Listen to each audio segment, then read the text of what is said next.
Hello students.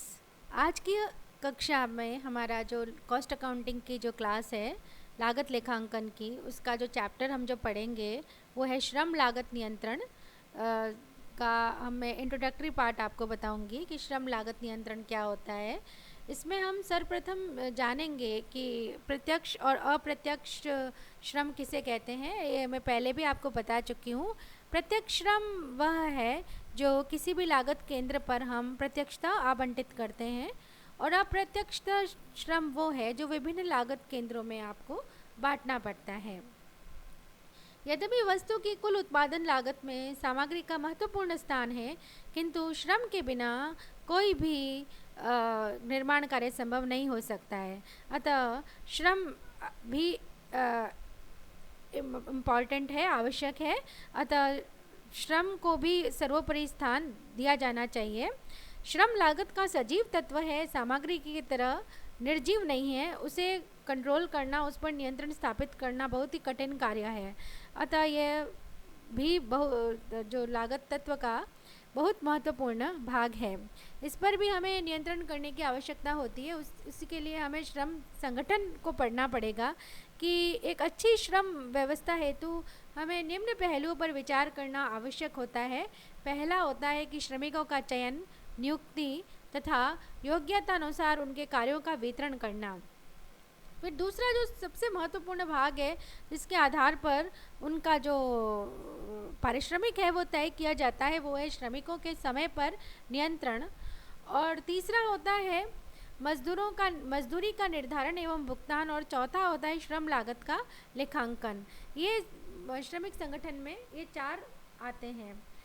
तो सब सर्वप्रथम जो आता है कि श्रमिकों का जो चयन, नियुक्ति तथा योग्यता अनुसार कार्य का वितरण करना होता है, वो एक्चुअली इसके लिए डिपार्टमेंट होता है, पर्सनल डिपार्टमेंट होता है जो इस कार्य को देखता है। उसमें वो देखता है कि ये सेवा वर्गीय विभाग होता है, उसमें कि उत्पादन कार्य के लिए किस प्रकार के श्रमिकों की आवश्यकता है, उनकी साधारण या तकनीकी योग्यता क्या होनी चाहिए, कार्य को प्रभावित करने वाले मुख्य घटक कौन कौन से हैं, औद्योगिक संस्था में मजदूरी की विभिन्न दरें क्या है, कितनी आवश्यकता है श्रमिकों की, इन सब को वो अपॉइंटमेंट किया जाता है, इनका चयन किया जाता है, नियुक्ति की जाती है, फिर उनको ट्रेनिंग दी जाती है, प्रशिक्षण दिया जाता है, और उसके बाद उनको अपॉइंट किया जाता है। उनका वर्कर्स हिस्ट्री कार्ड बनता है, एक श्रमिक इतिहास पत्रक बनता है। उसके बाद जो श्रमिक चयन किए जाते हैं उनके समय पर नियंत्रण स्थापित किया जाता है ना। समय पर नियंत्रण स्थापित कैसे करते हैं, जैसे कारखाने में कार्य करने वाले प्रत्येक श्रमिक की पहचान के लिए उनके लिए एक उपस्थिति रजिस्टर रखा जाता है, अटेंडेंस रजिस्टर रखा जाता है। उसमें इस रजिस्टर में सभी श्रमिकों के नाम लिखे रहते हैं। समय लेखक द्वारा इसमें प्रत्येक श्रमिक के फैक्ट्री में आने तथा जाने का समय दर्ज किया जाता है। कुछ संस्थाओं में श्रमिक स्वयं ही अपने हस्ताक्षर करके अपने आने व जाने का समय रजिस्टर में दर्ज कर देते हैं, परंतु अधिकतर श्रमिकों के अनपढ़ होने के कारण समय लेखक द्वारा यह कार्य किया जाता है। श्रमिकों की दैनिक उपस्थिति का हिसाब रखने की यह विधि सरल एवं कम खर्चीली होने के कारण यह उन छोटी संस्थाओं द्वारा ही अपनाई जाती है जहां श्रमिकों की संख्या कम होती है अतः श्रमिक अधिकांशतः अशिक्षित होते हैं। परंतु उन संस्थाओं के लिए जिनमें श्रमिक अधिकतर शिक्षित होते हैं अतः उनकी संख्या अधिक होती है, श्रमिकों की दैनिक उपस्थिति का हिसाब रखने की यह विधि अनुपयुक्त रहती है। जहाँ यह विधि अपनाई जाती है, प्रतिदिन या प्रति सप्ताह के अंत में उपस्थिति रजिस्टर की सहायता से श्रमिक के दैनिक समय पत्रक तैयार किए जाते हैं। उसके बाद जो दूसरी विधि है वो है डिस्क मेथड और मेटल डिस्क, जिसे बोलते हैं धातु टिकट। इसमें प्रत्येक श्रमिक को एक निश्चित संख्या दे दी जाती है और उसे उस संख्या से ही संबोधित किया जाता है। प्रत्येक श्रमिक संख्या के लिए एक टिकट होता है जो धातु का बना होता है। कारखाना खुलने से कुछ समय पूर्व प्रवेश द्वार पर एक बोर्ड रख दिया जाता है जिस पर वे टिकट लगे रहते हैं। जैसे जैसे श्रमिक कार्य पर आते हैं वह अपने नंबर का टिकट उस बाहरी बोर्ड से उतारकर एक खाली बोर्ड पर जो कारखाने के प्रवेश द्वार के भीतर होता है लगा देते हैं। निश्चित समय पर प्रवेश द्वार बंद कर दिया जाता है तथा समय लेखक भीतर लगे हुए टिकटों के आधार पर श्रमिकों के रजिस्टर में उनकी उपस्थिति लगा देते हैं। निश्चित समय के पश्चात बाहर रखे हुए बोर्ड को प्रवेश द्वार से हटाकर समय लेखक के कमरे में रख दिया जाता है और देर से आने वाले श्रमिकों या समय से पूर्व जाने वाले श्रमिकों को समय लेखक के पास व आने जाने का समय अंकित करना पड़ता है। इन्हीं के आधार पर दैनिक समय पत्र तैयार कर उसे मजदूरी विभाग को मजदूरी का हिसाब लगाने के लिए भेज दिया जाता है। तीसरा जो इसमें विधि है वो है समय छापने वाली घड़ी, time recorder watch, clock card method जिसे हम बोलते हैं। श्रमिकों की उपस्थिति का हिसाब रखने की यह प्रणाली सबसे आधुनिक व अधिक प्रचलित है। इस प्रणाली के अनुसार प्रवेश द्वार पर एक घड़ी लगी रहती है। जैसे ही श्रमिक द्वार से प्रवेश करता है वह अपने नाम का पत्रक उठाकर घड़ी में बने हुए एक छेद में रखकर एक बटन दबाता है, जिससे उस दिन की तिथि व कार्ड डालने का समय छप जाता है तथा कार्ड बाहर निकल आता है, जिसे श्रमिक दूसरी पेटी में रख देता है। केवल वही श्रमिक ठीक समय पर उपस्थित माने जाते हैं जिन श्रमिकों के पत्रक दूसरी पेटी में एक निश्चित समय तक पहुंच जाते हैं। निश्चित समय के पश्चात समय छापने की मशीन द्वारा तिथि तथा समय लाल स्याही से लिखा होता है, जिसे कार्ड को देखते हुए देर से आने वाले श्रमिकों के विषय में जानकारी मिल जाती है। यह कार्रवाई श्रमिक कारखाने से लौटते समय भी करता है, जिससे उसके पूर्व या विलंब से आने का समय भी पता चल जाता है।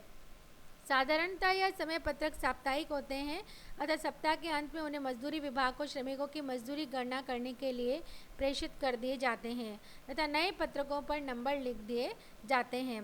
इस प्रणाली के अंतर्गत इस बात की पूर्ण देखरेख की आवश्यकता है कि कोई श्रमिक एक साथ 2 पत्रकों पर समय तो नहीं छाप रहा है। इसके बाद एक टाइम कार्ड बनता है। प्रत्येक कार्य के लिए एक पृथक पत्र भी बनता है, कार्य के अनुसार भी पत्रक बनता है और उसे जिसे हम पीस वर्क कार्ड कहते हैं या इस विधि के अनुसार सब कार्यों के लिए एक ही पत्रक बनाया जाता है अर्थात श्रमिकों द्वारा विभिन्न विभागों द्वारा किए गए कार्य को लगाए गए समय का लेखा एक ही पत्रक पर किया जाता है। दिन भर कार्य करने के पश्चात यह पत्र विभागीय फोरमैन के हस्ताक्षर कराकर मजदूरी विभाग को भेज दिया जाता है। प्रतिदिन पत्रकों के आधार पर समय पत्रक तैयार किए जाते हैं। फिर मजदूर तीसरा जो होता है वो होता है मजदूरी का निर्धारण एवं भुगतान। मजदूरी विभाग जो समय विभाग तथा लागत लेखांकन विभाग के मध्य एक कड़ी है, श्रमिकों की दी जाने वाली राशि की गणना करता है, उसको प्रति सप्ताह या 15 दिनों पर मजदूरी के भुगतान की व्यवस्था करता है। प्रत्येक श्रमिक को दी जाने वाली मजदूरी की राशि की गणना करने के लिए इस विभाग द्वारा समय विभाग के प्रतिदिन या प्रति सप्ताह प्रत्येक श्रमिक के समय घड़ी का प्रपत्र, कार्य पत्रक, जॉब कार्ड, टाइम शीट, समय पत्रक, मजदूरी पर्चियाँ एकत्रित की जाती है और समय विभाग के प्रत्येक श्रमिक समय घड़ी पत्रक के साथ अन्य पत्रक या पत्र आदि का मिलान करके इन पत्रों तथा पर्चियों पर पूर्व निर्धारित मजदूरी दर अंकित की जाती है तथा उस दर से प्रत्येक श्रमिक की दैनिक मजदूरी ज्ञात कर ली जाती है। उसके बाद मजदूरी का भुगतान किया जाता है। शुद्ध देय मजदूरी नेट वेजेस पेबल निर्धारित होने के पश्चात उन्हें भुगतान की व्यवस्था की जाती है। मजदूरी का भुगतान करते समय कुछ बातों का ध्यान रखने की आवश्यकता होती है। मजदूरी तथा अन्य आवश्यक बिंदुओं की जांच श्रमिकों के ऐतिहासिक पत्रकों से कर लेनी चाहिए। उपकार्य पत्रकों का मिलान समय पत्रकों व कार्यभाग पत्रकों से कर लेना चाहिए। समय लेखक को कभी स्वयं भी संबंधित विभागों में जाकर श्रमिक को उपस्थिति की गणना करनी चाहिए। जितनी पारिश्रमिक की राशि का भुगतान किया जाना है उतनी राशि एक चेक से निकाली जानी चाहिए। पारिश्रमिक का वितरण विभाग के फोरमैन के सामने किया जाना चाहिए, जिससे कि किसी गलत व्यक्ति को पारिश्रमिक भुगतान ना हो सके। एक श्रमिक को पारिश्रमिक किसी अन्य श्रमिक को नहीं देना चाहिए। श्रमिक को दी जाने वाली राशि का लिफाफा पहले ही श्रमिक के लिए अलग रखना चाहिए। उसके बाद श्रम लेखांकन का अंतिम लेखांकन किया जाता है। अकाउंटिंग ऑफ वेजेस कॉस्ट कारखाने में श्रमिकों द्वारा किए गए कार्य के बदले में दिए जाने वाले पारिश्रमिक का लेखांकन यदि नहीं किया जाए तो किसी वस्तु की सही लागत ज्ञात नहीं होती है। अतः मजदूरी विभाग द्वारा दी गई मजदूरी का उचित लेखा उत्पादन संस्था के लागत लेखा विभाग द्वारा किया जाता है। तो आपको ये समझ में आया होगा। धन्यवाद।